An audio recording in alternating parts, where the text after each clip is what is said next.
Hi, I'm Mike Steger. I'm a copyright and trademark lawyer, and today I'm going to talk to you about the use of copyrighted works for educational purposes. You, your family, somebody you know, your neighbors, I'm sure you know people who have kids who are going to school online from home. The vast majority of the country is doing this right now. And with that, it's a good time to look at what are the restrictions on using copyrighted materials for educational purposes. I'm going to get into that.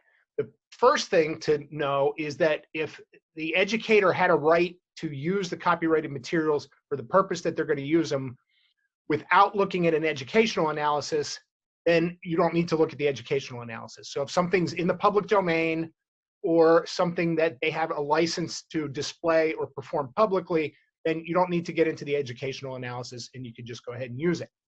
But under Section 107 of the Copyright Act, there are the fair use provisions that are a defense to copyright infringement and allow for certain uses of copyrighted materials without permission. In a previous video, we discussed the fair use factors and went through them. I'm not going to do that today. Please go back and watch that video on the Videosocials channel.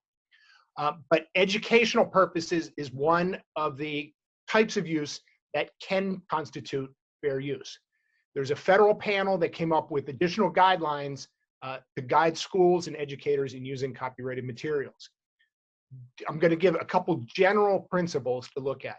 First, it is generally permissible to make copies of copyrighted materials to use for in-person, face-to-face classroom instruction, as long as making the copies does not replace something that you would have to purchase.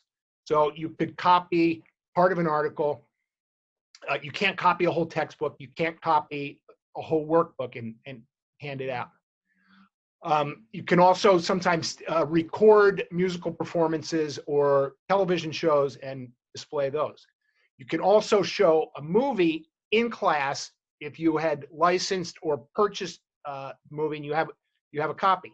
However, and I'm going to say it again, however, and this is the most important point for these times, generally you cannot distribute the copyrighted materials online. They can only be shown to people who are in the classroom for face-to-face instruction.